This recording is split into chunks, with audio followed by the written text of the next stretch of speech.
Welcome on into this edition of the Warchant Report, talking about the Syracuse game. I'm Aslan Hajavandi, joined by Tom Lang, director of original content for Warchant.com, as well as the executive producer of that dude's show, Jeff Cameron, the Jeff Cameron Show, 1 to 3 o'clock live, right here on Warchant TV, Monday, Wednesday, Thursday, Friday. He also has a pregame show with Tom Lang that we're going to talk about here in a second. But you can also listen to him on the radio, 93.3 FM. Hit that thumbs up button, like, subscribe to warchant.com, whether it's here on YouTube or our actual website where we crank out all sorts of content. Tom with his observations, Ira's 321, Corey's column, Michael Lanks' recruiting, all of that for an entire year for only 10 American dollars. You got till August, everybody. Start saving up.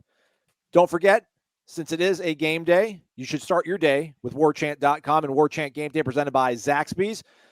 Tallahassee Zaxby's helping out with that. They're sponsored and led by a 17-year Golden Chief booster. So check us out. 7 o'clock, the pregame show with Jeff and Tom starts, setting you up for the watch-along with Dominic Robinson, myself, and Tom Lang as well. After that, you already know what's going on. Tom Lang, Gene Williams, postgame show. Join that one. Call in. Post your comments. All that sort of stuff. That said, let's talk about a football game, gentlemen. Saturday, Florida State 6-3 heads up to Syracuse to take on the Orange. 8 p.m. ACC Network. The Orange on a 3-game losing skid. Or an Irish O'Fell will be representing the brand up there against Syracuse. You guys are here. I'm going to let you guys start talking in a minute here. You guys are here because we reward good behavior, and these two dudes thought that Florida State was going to score over 40 points against Miami and throttle them. They were right. This is their prize. They get to hang on and do the Warchant Report. So I asked both of you, start with you, Jeff. You just throttled your rivals 45-3, 2-game winning streak right now. You're looking good. Syracuse on a 3-game losing skid. When we start looking at this season, maybe from a larger sort of perspective and kind of spinning forward, if we're a jet airplane, are we pushing off the gate still, kind of turning a corner? Or is this thing on a runway right now, moving in a straight line, getting ready to really take off for bigger, better things?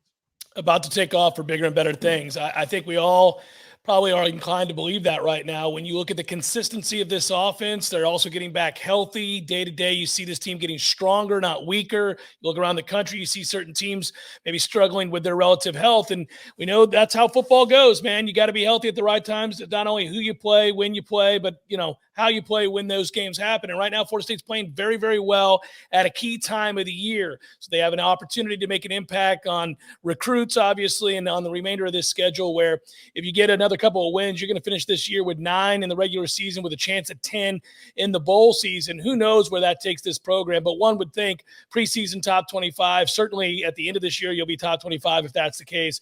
And that is a really positive sign for a program that needed the shot in the arm that is this football season. I've never been in love, Tom Lang, but I heard you have to be vulnerable to fall in love. Should Florida State fans fall back in love with this program now? We all joke about we're ready to get hurt.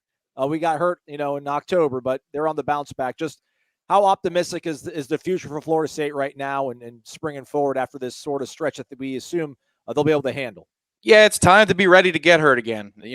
I get the trust issues of the last 4 or 5 seasons. I get that completely. But this is a group now that has proven to you that not only can they go toe-to-toe with top 15 teams 3 weeks in a row. I know they lost all those games, but they wouldn't be competitive in 2 out of those 3 games a year ago. Maybe not even 1 of those 3 games about a year or 2 seasons ago. Now they're in a place where not only are they competitive, but they're starting to win games and beat teams that they should beat by large margins. So this is a team for me and a program for me that is also on the runway, but I don't know if they hit the gas yet. It's that time when you're on the runway and you're wondering, do we make one more turn, or is this the final turn before they go full throttle? The reason I say that is because they got to close strong in recruiting for next year, see what they retain talent-wise. You got to be able to prove it week after week and then season after season. Right now, they're in the week after week phase. If they go up there against Syracuse on Saturday night and they show the maturity necessary to handle that opponent and have another bit of another rocking chair result in the third and fourth quarter, then they've taken another step. Then Florida will be the final challenge of the year. They're close, and it's time to be ready to be hurt again, Aslan. So trust and love, allow it into your heart. We'll do a trust fall next time on the show for Louisiana. We'll get back in person like we used to do this. Jeff, at this point right now, quarterback's obviously the most important position in football, maybe the most important position in team sports. And I think we've been, maybe I was late to the show and late to the party when it comes to Jordan Travis. But I think all of us now are clearly convinced that he is a very, very good college quarterback, maybe even, hinging on possibly being elite if he comes back and builds off what he's done this year. but we talk enough about quarterback. What's been the thing that, has maybe caught you by surprise the most? Should we be celebrating this offensive line more? Should we really be lauding what Alex Atkins has done so far? Or do we need to look on the other side of the ball and maybe be like, all right, Adam Fuller, we'll get out of your kitchen. We'll let you cook. We like what you're doing so far. I lean towards the offense and celebrating what Alex Atkins, Mike Norvell, this offensive line, Jordan Travis, you name it, what all of them have done this year. This is a big step forward. They've been more consistent. Jordan Travis was right to be – I think we were all kind of right to be hesitant to trust Jordan Travis. There's nothing wrong with that. He had to take another step forward. We didn't say that he couldn't. We just said we had to see it before we'd believe it, and he did it, and he deserves a lot of credit for that. But so does Alex Atkins working with this offensive line. They've had to endure injuries, and yet here they are dominating people, moving people. Week to week, Florida State's running game is dominant. You kind of trust it now against almost anybody that they play. They ran all over Clemson. They've really run on everybody for the most part. And so I just trust it from week to week. Game plan-wise, I trust the head coach. Play calling-wise, I trust the head coach, and I trust my quarterback right now. So I'm still in love with this offense. I tend to lean in that direction whenever anybody talks about Florida State and the improvements they've made. I'm not sure I trust the defense still. Yes, it's great to go down to Miami and throttle the Canes in a way that will be forever humiliating for them and their family members and friends and the city and the university, of course. But at the same time, that Miami team is terrible. They don't have much talent. Their offensive line has been banged up. They got brutalized yet again. So I don't know if I can say yay defense to the degree that I can with this offense and how much I trust it. I still need to see Florida State's defense play really well against an elite offense. I mean, both were in the abyss at different points, maybe even, concurrently in the 2020 season. So I think sometimes we kind of forget just how bad the defense was. And obviously they're not as dominating, Tom, but they're doing sort of their part. But this has just come back to really kind of marveling and sitting back and looking at this offensive line. And, we talked about just be adequate. Maybe good, give us goodish to adequate, but what they did against Miami, what they did against Clemson, what we're hoping they'll do against Syracuse, man, these guys, I mean, they're flying off the ball. They're mauling dudes. It's crazy to see a Florida's offensive line doing that. No? Oh, it is. It's a welcome sight. They're playing bully ball. They're bullies, and that's a nice thing to see. You want that ability to be able to go in inclement weather or on the road or wherever it is you need to play a football game outside of Doak Campbell and have something that you can hang your hat on. And now they can, because they run the ball in multiple ways. It's not just trying to scheme up explosive runs like the previous season. It's that they can run outside zone, they can run counter, they can run right at you. Doesn't mean that they're going to be successful all the time in all those phases, but they have more options on the ground than they've had in a long time. And the stable of running backs is also really loaded as well. I think it's no small thing as well that Alex Atkins and Mike Norvell are scheming things together instead of Mike Norvell and Kenny Dillingham. When you're working part and parcel with the offensive line coach, I think you get a greater sense of what you can do well rather than aspire to what you should do well. They are grounded in reality on this offense. And the great thing is that they're adding to the playbook, it seems, week by week, and things that they can establish on the ground with the run. Some of that has to do with Trey Benson emerging, but a lot of it has to do with the development on the offensive line. And I will say one thing about the defense. I'm sneaky excited to see what the defense does this week and then also down the stretch against an opponent like Florida, because I feel like in practice they've been performing better, and you've seen some elements of what they do that look smoother. And you got to give Adam Fuller credit for coaching around their deficiencies. They're not great in the secondary, but they found a way to limit explosive plays, keep things in front of them. If they continue to develop and have a November like they did last season, Florida State could be a little mini juggernaut here, and it's in our own backyard, and that would be fun to see. Can't wait for Saturday, Syracuse, Florida State, 8 o'clock. But join us here on Warchant Game Day, presented by Zaxby's, live on Warchant TV. That's the YouTube channel you're watching this on right now. Pre-game show starts at 7 o'clock with Jeff Cameron and Tom Lang. They will size up the orange. Hopefully we'll know which quarterback they'll be rolling out there by then. If not, we'll still get a full in-depth look at the Syracuse team that Florida State takes on 8 o'clock ACC Network Saturday. And then starting at kickoff, the watch-along, Dominic Robinson, former Florida State great, and myself will hold down things for the first half, and then second half, Tom Lang jumps back on in and takes you all the way to the pregame, or rather postgame show with Gene Williams. He and Gene going long into the night, 8 p.m. Yeah. Get a pot of the Luna brewing for you guys. So that takes about 10, 15 minutes after the game. That'll be Gene and Tom taking things afterwards with the game. All right, now let's do a little bit of matchup looks here, gentlemen. We'll start with you, Jeff. The Syracuse offense looked to be kind of maybe a bit of an impressive ACC unit early on the season as they got out to that 6-0 start. Garrett Schrader, obviously sort of the linchpin of things. Rashawn Tucker, maybe the fastest guy in the conference. Has he been a little bit underutilized? Some Syracuse fans wonder. Rondé Gatson Jr., a tight end, has been kind of their big threat. But otherwise, here in the last 3 weeks, they've looked very pedestrian. How do you think Florida State's defense sizes up and looks up against Syracuse? Is this one of these games where you just want the defense to be good enough, or is it time to start creating more takeaways, being a little bit more dominant defensively? Well, I think you hit the nail on the head when you brought up the quarterback situation, Aslan. Honestly, this team has no shot to beat Florida State if Garrett Schrader doesn't play. They got held out of the red zone last week for the first time all year. They didn't feature one possession inside the red zone. That's how bad they were. People can just gang up on the run game when that happens, and I think they got a problem there. So we'll see if Garrett Schrader plays. I'm not a big fan of a grown man who describes a player's injury as an owie. Dino Papers did that this week. He looked like a buffoon in doing that, and I don't know. That kind of speaks to silliness. He must be fun to play for. But anyhow, that said, if Schrader doesn't play, they're going to get housed. Much the way we thought that Miami would get housed if Van Dyke didn't play. I don't think Miami would have been competitive even if Van Dyke played. That's an aside. I'm not so sure that Syracuse can win even with Schrader, but they certainly have a chance because he makes competitive throws on third down when they have to have it. He also has the physical toughness. He'll run the ball in situations and extend plays. So he's a dangerous player. If he's healthy, he gives them a fighting chance. I would say this. Florida State's defense is a defense that keeps everything in front of them. They don't take a lot of chances, generally speaking. They hope to generate a pass rush. Sometimes they'll do the overload thing. We watch that when they feel they have a real advantage over a team and they just want to avalanche the situation. Sometimes you'll see them do that. I don't know that they'll do that here. I think they will just play their standard defense, kind of mostly that too high look. They come out of it here and there, but I think Florida State will play safe here and keep it in front of them and force Syracuse to earn it. I don't know that Syracuse can right now. Not enough dynamic play there from them, and their offensive line hasn't been great as of late either. So even if they have all of their working pieces, I think Florida State can do enough to slow down this run game and keep Syracuse in check. All right, let's look at the other matchup then, Tom. Let's look at Syracuse's defense and the way Florida State's offense will match up against them. Syracuse's defense runs that 3-3-5 with Tony White. He actually was the play caller for Arizona's defense in that bowl game down in El Paso. Never forget Ira and I down there for that one. But this whole 3-3-5, largely is set up to, give confusing looks to the pass game. But Florida State's dealt with that with NC State. Hopefully they've built off of that. But obviously they leave themselves susceptible with a little bit of an undersized defensive line to stop Florida State's run game. Do they have any chance of slowing down Florida State's run game? And if they can't, they have no shot this game, I would assume.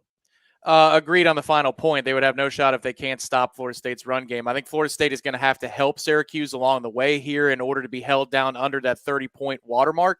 It'll have to be red zone failures or turnovers or something along those lines. Syracuse majors in keeping everything in front of them. Jeff just said it about Florida State's defense. The game plan this week should be keep everything in front of you and make sure that they earn it. That's what Syracuse does. If you look at the games against Clemson and to a degree against Notre Dame, Syracuse will just lay back with 8 in coverage often. They'll have soft shells on the outside, real big cushions that if Jordan Travis wanted to complete 20 passes to the flat, either bubbles or little flares to the running backs, I think this is a game that he absolutely could do it. The front line averages only 255 pounds. Again, you look at the Clemson score and you say, wow, Clemson must not have moved the ball on Syracuse. Well, they did. They absolutely did. You had a turnover inside the 5-yard line. That was a 14-point swing, essentially. And then you had a Will Shipley fumble going in on another drive that looked like it was ticketed for a touchdown. Clemson averaged nearly 6 yards per run when you take away sack-adjusted yardage on the rush totals. Notre Dame bludgeoned Syracuse just by running over and over and over again to the tune of nearly 5 yards per carry. The one thing I'd say for Syracuse, unfortunate for them this weekend, is Florida State proved when they were on the road against Miami that if something works, they're going to keep doing it. Kevin Steele, Miami's defensive coordinator, estimated 32 runs of counter against the Hurricanes. If Florida State finds something in the ground game that's working, they're going to stick to it. I think the key for Jordan Travis, though, is to take what the defense gives you because you'll play into Syracuse's hands and that 3-3-5's hands if you're going to take shots down the field into multiple coverage sets because they do cover very, very well in the secondary. So take what the defense gives you and just stay straight ahead in the run game. I think Florida State is ticketed for another productive day on offense. Syracuse without Garrett Williams, our all-ACC cornerback who tore his ACL late last month. So obviously, as Tom pointed out there, Florida State has the edge running the ball, and then downfield, some things should be opening up for the pass attack as well. About time to make predictions, but again, one final reminder, Warchant Game Day presented by Zaxby's starts 7 p.m. Saturday with the pregame show with Jeff and Tom outlining the Florida State-Syracuse game, and then the watch-along starts along with kickoff at 8 p.m. Dominic Robinson, myself, and Tom throughout the game will be watching the game along with you folks at home, free of charge. Just hop on into YouTube, our Warchant TV channel. And then the post-game show with Tom Lang and Gene Williams starts about 10 to 15 minutes after the game.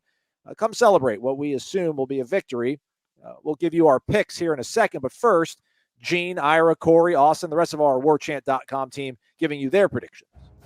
Hey, what's up, y'all? I've got my pick out here in front of beautiful Doak Campbell Stadium. And it's definitely going to be one that I think y'all are like. I'm going Florida State big over Syracuse.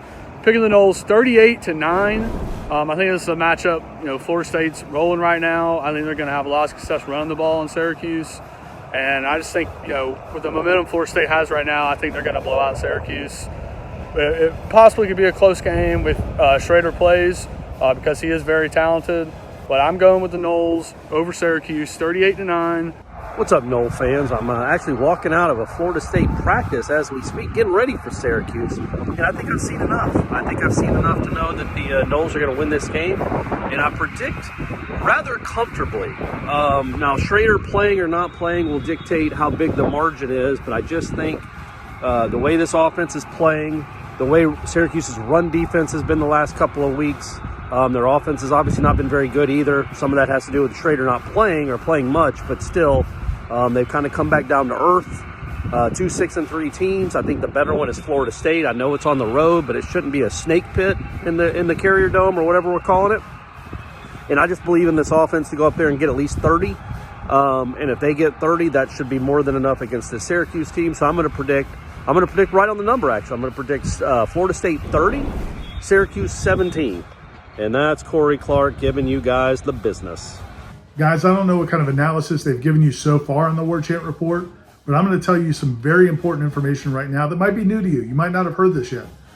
But whether or not Garrett Schrader plays a quarterback for this game for Syracuse is probably going to determine whether or not this is a game at all.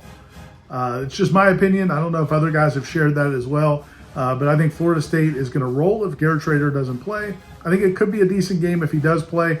And like Mike Norvell believes he's going to play. I believe he's going to play as well.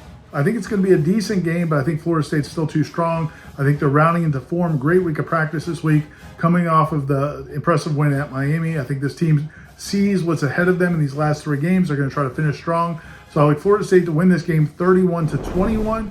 If Garrett Schrader does not play, 31-3. First of all, I want to apologize for last week. I horribly underestimated this team. They were fantastic blowing Miami out. Not going to underestimate them this week. I got the Noles winning this one. You'd expect a little bit of a letdown after that big win against Miami, but these guys are really even-keeled. So I don't think there's going to be much of a letdown. I like the Noles in this one, 34-23. Now, Garrett Schrader plays. Maybe that's a little bit closer, but I still think Florida State's going to win this relatively comfortably and move to 7 wins on the season. Will it be a clean sweep, everybody? Only time will tell. That time is right now. We'll start off with you then, Jeff. 8 o'clock, Syracuse taking on Florida State. 23rd ranked Florida State in the football playoff poll. First time, I think, since 2016 the season ended. Feel good, everybody. Feel good. How does this game play out? Whatever you say, I'm going to pretty much mimic because you nailed it last week, Jeff. So I'm just going to echo whatever you say, but the floor is yours.